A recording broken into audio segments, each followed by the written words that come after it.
اعوذ باللہ من الشیطان الرجیم بسم اللہ الرحمن الرحیم اللہم صلی علی سیدنا و مولانا محمد و علی آل سیدنا و مولانا محمد مبارک وسلم علیہ۔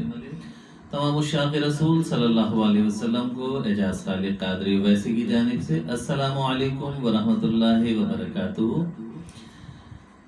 تمام یوٹیوب چینل دیکھنے والوں کو، پیارے پیارے حاضرین اور ناظرین کو میری جانب سے خوش آمدید۔ پھر ایک خوبصورت اور اچھی بات کے ساتھ حاضر خدمت ہوا ہوں،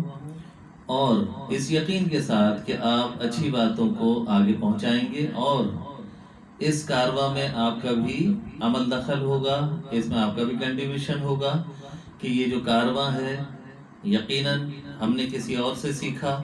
ہم نے آپ سے کہا، آپ نے کسی اور کو سکھایا، اور اچھی باتیں ایک دوسرے تک پہنچتی رہیں، اور یہ قافلہ بڑھتا چلا جائے گا یقیناً۔ اور یہ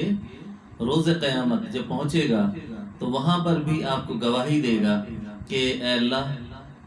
اس شخص نے ہمیں اچھی باتیں پہنچائیں اور ہم نے اس کی کہی ہوئی بات کو بھی آگے پہنچایا، اور اچھی باتوں کا پہنچانا باعث ثواب ہے، اللہ اس کے رسول کی صلی اللہ علیہ وسلم کی خوشنودی حاصل ہوتی ہے۔ تو بہرحال موضوع کی طرف آتے ہیں۔ آج کا موضوع ہے قرآن کس لیے نازل کیا گیا، قرآن پاک کس لیے نازل کیا گیا۔ فی زمانہ ہم دیکھتے ہیں کہ بہت سارے لوگ ان تمام چیزوں سے روگردانی کرتے ہوئے نظر آتے ہیں، اور وہ کیا ہے کہ قرآن پاک ظاہر اللہ رب العزت کی کتاب ہے، اس کا کلام ہے، آقا علیہ الصلوۃ والسلام پہ نازل کیا گیا، اور اللہ کے محبوب نے وہ احکامات ہم تک بھی پہنچائے، اور اس پر ہمیں عمل کرنا ضروری ہے، بالکل ضروری ہے۔ لیکن بڑی خوبصورت انداز میں میرے پاس یہ پوسٹ آئی، اور سوشل میڈیا بہترین ذریعہ ہے اس وقت علم کے حصول کا اور اس علم کو آگے پہنچانے کا، تو لہٰذا اسی حوالے سے میں نے چاہا کہ یہ جو پوسٹس ہیں اور مختلف واٹس ایپ گروپ پہ یا مختلف فیس بک پہ آتی ہیں، تو اس کو بھی یکجا کیا جائے، اور اس کو بھی اپنے انداز اور اپنے لب و لہجے میں اور اپنے انداز و بیان کے ذریعے آپ تک پہنچاؤں۔ پڑھنے میں ظاہر کوئی چیز کا اپنا ایک اثر ہوتا ہے، لیکن کسی کے زبان سے جب وہ چیز ہم سنتے ہیں تو زیادہ اثر انگیز ہوتی ہے وہ بات۔ تو لہٰذا اس بات کو آگے بڑھاتے ہیں، موضوع کی طرف آتے ہیں۔ قرآن کس نے نازل کیا اور کس وجہ سے نازل کیا اور کس پر نازل کیا، اور اس کے احکامات کیا کیا ہیں، ٹھیک ہے نا۔ ظاہر اللہ رب العزت نے نازل کیا، حضور اکرم صلی اللہ علیہ وسلم میں نازل ہوا، لیکن کیا ہم نے اس بات کو سمجھا کہ قرآن کس لیے نازل کیا گیا ہے؟ تو فی زمانہ ہم دیکھتے ہیں بہت سارے لوگ اس بات پہ تنقید بھی کرتے ہیں، لیکن کچھ تنقید بے مقصد ہوتی ہے، وہ اچھی بات نہیں ہے، لیکن بہرحال اس میں کہا گیا ہے تو وہ میں آپ کے سامنے پیش کرتا بھی ہوں۔ سوالیہ نشان کے ساتھ کہا گیا ہے کہ دلہن کی رخصتی میں سر پر رکھنے کے لیے پیش کیا گیا ہے کیا، یعنی یہ سوالیہ انداز ہے۔ گو کہ قرآن پاک اللہ کی کتاب ہے، رحمت و برکتوں والی کتاب ہے، فیض و برکات والی کتاب ہے، اس میں کوئی شک نہیں ہے کہ اگر اس کو سر پہ بھی رکھا گیا تو باعث رحمت ہے، اس میں کوئی شک نہیں ہے۔ لیکن بہر میرے کسی بھائی نے اس کو اس انداز میں لیا کہ کیا دلہن کی رخصتی میں سر پہ رکھنے کے لیے، جنات اتارنے کے لیے۔ تو جنات اتارنے کے لیے ایک بات کہوں گا کہ قرآن پاک کی خوبصورت پیاری سورت سورہ جن کے نام سے منسوب ہے، اور ظاہر قرآن پاک کا حصہ ہے، اور جنات برحق ہیں، اور بے شمار شیطانی جنات بھی انسان پر حملہ آور ہوتے ہیں، اور اس چیز کا تذکرہ ملتا بھی ہے، اور ظاہر اس سے بچنے کی تدابیر بھی ہوتی ہے۔ اور یہی قرآن پاک چونکہ شفا بھی ہے، یعنی جسمانی بیماریوں کے لیے بھی اور روحانی بیماریوں کے لیے بھی، تو لہٰذا ہمیں اس بات کا ضرور خیال رکھنا چاہیے کہ ہم طنز نہ کریں، اور نہ ہی مطلب ایسی بات کا انداز اپنائیں کہ جس سے ہمیں ایسا لگے کہ اس کام کے لیے تو ہو ہی نہیں سکتا، جبکہ ایسا نہیں ہے۔ پھر اسی طرح سے کہا گیا کہ تصویر بنانے کی تعویذ بنانے کے لیے، یعنی سوالیہ نشان کے ساتھ تعویذ بنانے کے لیے، تو ٹھیک ہے، قرآن پاک جب شفا ہے تو اسی کی آیتیں پڑھ کر لکھ کر بعض اوقات کیا بلکہ ہمیشہ فائدہ مند ثابت ہوئی ہیں، بلکہ ہمارے پیارے نبی صلی اللہ علیہ وسلم پر جب جادو کا اثر ہوا تو معوذتین نازل ہوئیں قرآن پاک میں، یعنی سورہ فلق اور سورہ ناس، اور اسی کی تلاوت کرنے کا بھی حکم دیا گیا، اور بعض حالت میں اسے لکھ کر گلے میں بھی ٹانگا جاتا ہے، لٹکایا جاتا ہے۔ بہرحال یہ تمام طریقے تو ہیں، لیکن اس کو ہم تنزیہ طور پہ تنقید کا نشانہ نہیں بنا سکتے۔ ہاں یہ ضرور ہے کہ صرف اسی کام کے لیے تو نہیں ہے، ہاں اس کو تلاوت بھی کرنی ہے، اس کو سمجھنا بھی ہے، اس پر غور بھی کرنا ہے، اور اس کی فکر بھی کرنی ہے، یا اس کو سمجھنا بھی ہے اور اس کے احکامات پہ چلنا بھی ہے۔ تو اسی طریقے سے پھر ایک اور جگہ کے تبرک یا برکت کے لیے سوالیہ نشان دیا گیا ہے۔ گو کہ تبرک یا برکت کے لیے حقیقت تو یہی ہے، قرآن پاک کو تلاوت کرو، اس سے برکت حاصل ہوگی، یہ تو فرمان اللہ رب العزت ہے۔ تو ظاہر ہے اسے تنقید کا نشانہ نہیں بنا سکتے ہم، کہ اللہ تعالیٰ نے خود کہا کہ باعث برکت ہے، تو یقیناً تبرک بھی ہے اور باعث برکت بھی ہے۔ اسی طرح میت کے ایصال ثواب کے لیے سوالیہ نشان دیا گیا ہے کہ کیا میت کے ایصال ثواب کے لیے ہے؟ حقیقت تو یہ ہے کہ بالکل ہے، کیوں نہیں ہے۔ قرآن پاک پڑھ کر آپ اپنے مردوں کو ایصال ثواب کیجئے تاکہ ان کے قبر میں عذاب قبر کم ہو اور رحمت و برکتوں کا نزول ہو، یہ ہمارے پیارے نبی صلی اللہ علیہ وسلم نے تعلیمات فرمائی ہیں۔ اچھا، اسی طرح بنا سوچے سمجھے طوطے کی طرح پڑھنے کے لیے ہے کیا؟ یہ بھی ایک تنقید کا نشانہ بنایا گیا ہے۔ لکھنے والے نے بھیجنے والے نے تو در حقیقت اپنی دانست میں یہ بات اس انداز میں کہنے کی کوشش کی کہ یہ ان چیزوں کے لیے ہے۔ بات یہ ہے کہ اس کی تلاوت کرنا باعث رحمت و برکت ہے۔ اگر وہ آپ کی زبان نہیں ہے، بے شک زبان نہیں ہے آپ کی، عربی زبان آپ کی نہیں ہے، آپ کی عجمی زبان ہے، تو آپ اس کی تلاوت بھی کریں گے تو فائدہ ہوگا، ثواب ملے گا۔ ہاں یہ ضرور ہے کہ اس کے معنی اور تفسیر بھی پڑھی جائے اور اس کو سمجھا جائے تو وہ کہیں زیادہ فائدہ مند ہوگا، لیکن اگر اس کو آپ پڑھتے بھی ہیں تو وہ فائدہ آپ کو ضرور دے گا، کیونکہ کلام الہی ہے، بالآخر اس کا فائدہ ضرور ہے۔ لیکن ٹھیک ہے، سوالیہ نشان بنا کے یہ بتایا گیا کہ طوطے کی طرح پڑھنے، مطلب ایسا انداز نہیں اپنانا چاہیے، اچھی بات کو اچھے انداز میں کہہ دینا چاہیے، یہ زیادہ بہتر ہے۔ اسی طرح نئی دکان مکان کے افتتاح کے لیے، ارے بھائی قرآن پاک ہے، اللہ کا کلام ہے، نبی کریم صلی اللہ علیہ وسلم پہ نازل ہوا، ہمارے لیے احکامات ہیں، اس میں تمام فائدے اور تمام شفا اور تمام بہتری کے معاملات ہیں۔ یقیناً کاروباری معاملات، دکان یا مکان کی خیر و برکت کے لیے قرآن پاک سے بہتر اور معتبر اور تبرک اور اس سے زیادہ فیوز و برکات والی چیز کون سی ہو سکتی ہے؟ یقیناً اگر دکان اور مکان میں اسے رکھا جائے، اس کو پڑھا جائے، وہاں اس کی تلاوت کی جائے تو اس میں کیا حرج ہے؟ لیکن بہرحال تنقید اس انداز میں نہیں ہونی چاہیے، پھر میں کہہ رہا ہوں۔ اسی طرح ایک اور جگہ پہ سوالیہ نشان کے ساتھ یہ بھی کہا گیا، یا پھر قرآن کا مقصد یہ تھا کہ اسے سمجھ کر اس پر غور و فکر کیا جائے، یا پھر اس کی ہدایت کو جان کر اپنی زندگی کو اس کے مطابق بنایا جائے، یعنی یہ دو چیزیں اس کے بعد ہیں، تو یقیناً یہ زیادہ اچھا ہے۔ لیکن جو پہلے مختلف چیزیں تنقید کی نگاہ سے سوالیہ نشان بنا کے دکھائی گئیں کہ دلہن کی رخصتی پہ سر پہ رکھنے کے لیے، جنات اتارنے کے لیے، تعویذ بنانے کے لیے، تبرک یا برکت کے لیے، میت کے ایصال ثواب کے لیے، بنا سمجھے طوطے کی طرح پڑھنے کے لیے، اور نئی دکان مکان کے افتتاح کے لیے، یا پھر قرآن کا مقصد یہ تھا کہ اسے سمجھ کر اس پر غور و فکر کیا جائے،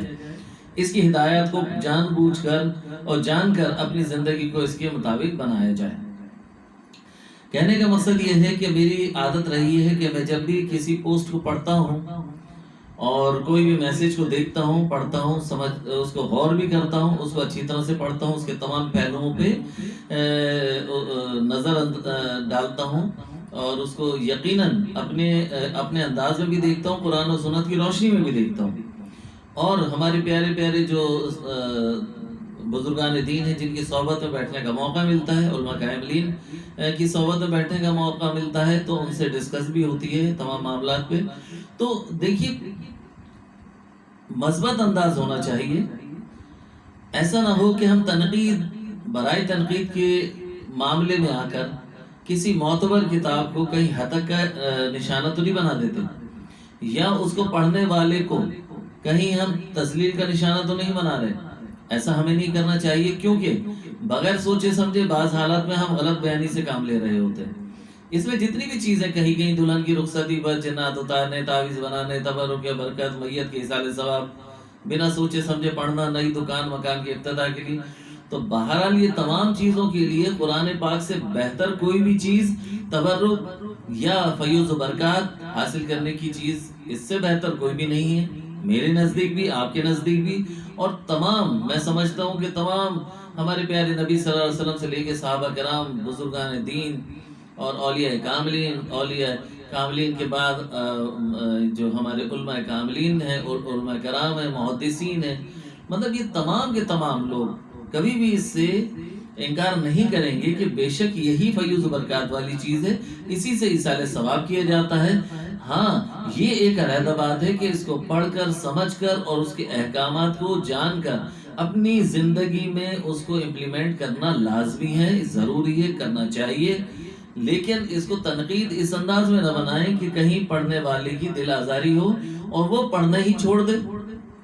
یقیناً اس کا پڑھنا بھی باعث برکت ہے، اللہ کا حکم ہے. بہرحال بات کو آگے بڑھاتے ہیں. قرآن کے بیان کے مطابق اس کتاب کی حفاظت کا ذمہ خود اللہ رب العزت نے اپنے ہاتھوں میں لے لیا ہے. بالکل ہے، بالکل صحیح ہے. لہٰذا ہم یہود و نصارہ کی طرح اس کے الفاظ کو نہ تو بدل سکتے ہیں، مگر اس کے حقیقی مقصد کو ہم نے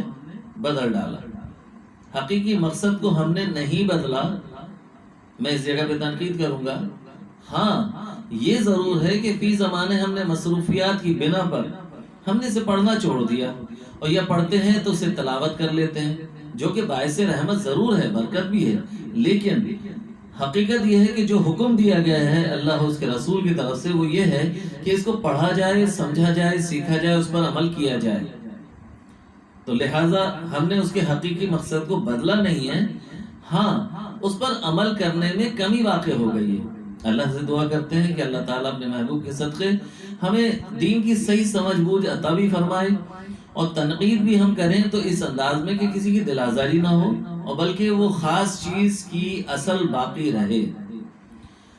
اللہ رب العزت اپنی کتاب میں اس وقت کے جاہل عرب دیہاتیوں کو اور ساری انسانیت کو مخاطب کر کے بار بار اعلان کرتا ہے کہ ہم نے اس قرآن کو نصیحت کے لیے آسان اور ذریعہ بنا دیا ہے. بس ہے کوئی نصیحت قبول کرنے والا؟ لیکن ہمیں اس کتاب آیت کا مطلب یہ سمجھا دیا گیا ہے کہ اس کتاب کو صرف مولوی حضرات کو سمجھنے کے لیے آسان بنا دیا گیا ہے. ٹھیک ہے، کسی بھی صاحب نے اس کو تنقید کا نشانہ بنایا ہے، لیکن ایسا ہے نہیں. کسی مولوی نے، کسی بڑے نے، کسی بھی عالم دین نے، کسی بزرگان دین نے، یہاں تک کہ صحابہ کرام اور آقا علیہ الصلوۃ والسلام، کسی نے بھی کبھی یہ نہیں کہا کہ صرف اور صرف یہ مولوی کے لیے ہے، بلکہ تمام بنی نوع انسان کے لیے ہے، انسانوں کے لیے، خصوصاً مسلمانوں کے لیے ہے. تو لہٰذا تنقید کریں، لیکن تھوڑا سا انداز کو ملوث خاطر رکھیں کہ ہم کوئی غلط بات تو نہیں بیان کر رہے ہیں. ہم سب رسول اکرم صلی اللہ علیہ وسلم کی شفاعت کی متمنی ہیں، بے شک ہیں، ہونا بھی چاہیے. یقیناً آپ شافع شفاعت کے سب سے بڑے منبع ہیں، اور وہی ہماری شفاعت فرمائیں گے. اسی طرح سے مگر کہ آپ جانتے ہیں کہ قرآن حکیم میں سورہ فرقان میں اللہ رب العزت بتاتا ہے کہ اس دن رسول اللہ صلی اللہ علیہ وسلم اپنے ان امتیوں کے بارے میں اپنی ناراضگی اور دکھ کا اظہار کریں گے جنہوں نے قرآن پر عمل کرنا، اس پر غور کرنا ترک کر دیا تھا. سورہ فرقان کی 20ویں آیت میں یہ کہا گیا کہ اور رسول خدا صلی اللہ علیہ وسلم کہیں گے کہ اے میرے پروردگار، بے شک میری امت نے اس قرآن کو چھوڑ رکھا تھا کہ آپ اور میں چاہتے ہیں کہ ہمارا شمار ان میں ہو جن کے بارے میں شکوہ رحمت للعالمین رب العالمین سے کریں. کیا کہیں گے کہ ہم انجینئر بن گئے، ڈاکٹر بن گئے، بزنس مین بن گئے، اور مگر قرآن حکیم کو نہ سمجھ سکے. ہاں، یہ بات ہے، بالکل ہے کہ ہم نے قرآن کی تعلیم کے بجائے ہم باقی تمام علوم حاصل کر لیے، لیکن قرآن پاک کو صحیح طرح سے سمجھنا، سیکھنا، پڑھنا نہیں سیکھا۔ یہ بری بات ہے، اس پر ہمیں غور کرنا چاہیے، اس پر عمل کرنا چاہیے۔ کیا صفائی دیں گے کہ ہم نے ماسٹرز اور پی ایچ ڈی کی ڈگری تو حاصل کر لی، اپنی جائیدادیں تو کھڑی کر لی، اپنی اولاد کو تو اونچا پڑھا دیا، مگر آپ کے کلام پر غور کرنے کا ہمیں وقت نہیں ملا۔ نہیں، وقت تو بہت ملتا ہے، لیکن بات وہی ہے کہ ہم اللہ اس کے رسول سے محبت کا دعویٰ تو کرتے ہیں، لیکن صحیح معنوں میں اس پہ عمل کرنے کی تو کوشش نہیں کرتے۔ بہرحال محبت تو ہے، لیکن محبت پہ پھر میں یہی کہوں گا کہ دعوے پہ ایک دلیل ضرور ہونی چاہیے۔ دعویٰ اگر ہے محبت کا تو دلیل یہ ہے کہ ان کے احکامات کو صحیح طریقے سے عمل کرنے کی پوری کوشش ضرور کرنی چاہیے۔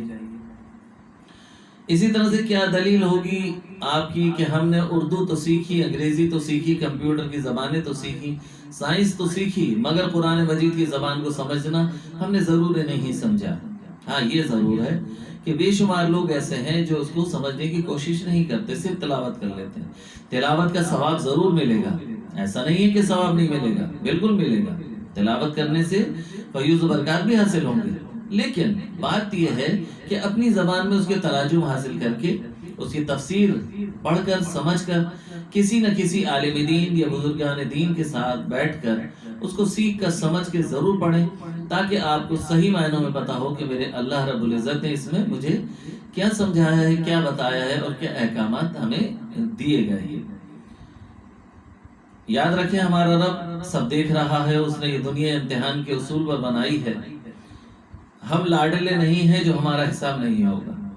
ابھی وقت ہے، سانسیں چل رہی ہیں، جاگ چلو، بہانے تراشنا بند کرو اور اس کتاب پر غور و فکر کرو۔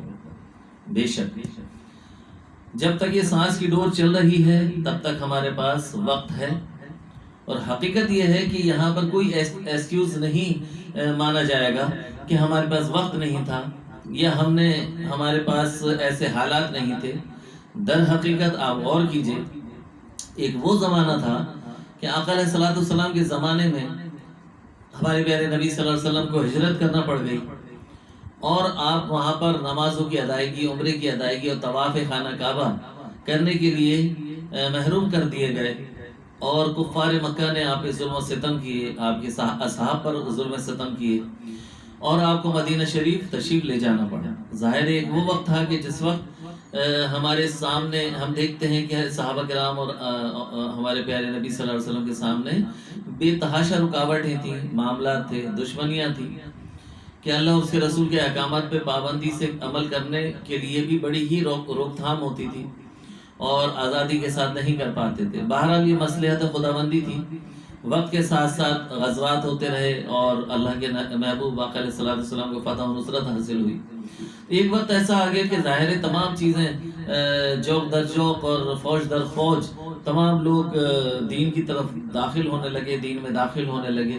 اور اللہ کے احکامات پہ چلنا آسان ہو گیا، کوئی مشکل نہ رہی اور کسی کی کوئی خوف نہ رہا۔ تو ظاہر ہے جب یہ تمام چیزیں ہو گئیں تو اب تو وہ تمام چیزیں آسان ہو گئیں کہ اللہ کے محبوب کی کتاب پر عمل کرنا، اس پر غور و فکر کرنا، اس کو پڑھنا، اور اسی طرح سے نمازوں کی پابندی کرنا اور عبادات کے تمام طریقوں کو اختیار کرنا، اور جو بھی فرائض دیے گئے ہیں، واجبات دیے گئے ہیں، سنتوں میں عمل کرنا آسان ہو گیا۔ تو جب تمام یہ چیزیں آسان ہو گئیں، کوئی رکاوٹ نہیں رہی، کوئی پابندی نہیں رہی، اور کسی کا ہمیں خوف بھی نہیں ہے، تو بہرحال ہمارے پاس کوئی ایکسکیوز نہیں ہے کہ ہمیں یہ تمام چیزیں کرنی چاہیے، پڑھنی چاہیے، سیکھنی چاہیے۔ بہت وقت ہوتا ہے، 24 گھنٹے میں بے تحاشا آپ کے پاس ٹائم ہوتا ہے، آپ ٹیلی ویژن دیکھتے ہیں، نیٹ پر اپنا وقت خرچ کرتے ہیں، اور اپنی کاموں کو کرتے ہیں اور معاملات کرتے ہیں۔ تو لہٰذا اللہ رسول کا واسطہ، حقیقت یہ ہے کہ ابھی آپ کے پاس وقت ہے، موت کسی وقت بھی آ جائے گی، لہٰذا قرآن کو تھام لیجئے، اس کو پڑھ لیجئے، اس کو سمجھ لیجئے، اس کے احکامات پہ عمل کیجئے، اور اپنی زندگی کا اسے حاصل بنا لیجئے، اور قرآن کی پابندی پڑھنے کی بھی کیجئے، اور نماز کی پابندی بھی لازم کر لیجئے اور اسے قائم کر لیجئے۔ تو لہٰذا جس بھائی نے بھی اس پوسٹ کو بھیجا ہے، اچھی پوسٹ ہے، اصلاح کے ذریعے سے بھیجا ہے، نیت اچھی ہے، لیکن تھوڑا انداز مناسب نہیں ہے، جس کی میں نے اصلاح کر دی کہ جب بھی کوئی پوسٹ بھیجی جائے تو اس کا اس بات کا خاص خیال رکھا جائے کہ جو بھی شروع میں انہوں نے لکھا سوالیہ نشان لگا کر کہ کیا اس لیے بھیجا ہے، کیا اس لیے بھیجا ہے، کیا اس لیے بھیجا ہے، تو در حقیقت ان تمام چیزوں کے لیے بھی فیض و برکات ہیں، تبرک ہے، بالکل شفا ہے، ہر چیز کے لیے اس میں خیر و برکت رکھی گئی ہے، لیکن ساتھ میں سب سے بہترین کام یہ ہے کہ اس کی تلاوت کی جائے، اسے سمجھا جائے، اس پہ احکامات پر عمل پیرا ہوا جائے اور اس کے مطابق اپنی زندگی کو چلایا جائے۔ یہ اس کا حق ہے، یہ قرآن پاک کا حق ہے۔ دعا کرتے ہیں کہ اللہ رب العزت اپنے پیارے محبوب آقا علیہ السلام کے صدقے ہمیں دین کی صحیح سمجھ بوجھ عطا فرمائے، دین پر صحیح معنوں میں چلنے والا بنائے اور قرآن پاک کو صحیح طریقے سے پڑھ کر، سمجھ کر، سیکھ کر اس کے احکامات پر عمل کرنے والا بنائے۔ آمین بجاہ النبی الامین۔ اس پیغام کو آگے ضرور پہنچائیے گا، اپنا حصہ ضرور ڈالیے گا اس نیک کام میں۔ اللہ تعالی ہمارا حامی و ناصر ہو۔ السلام علیکم ورحمۃ اللہ وبرکاتہ۔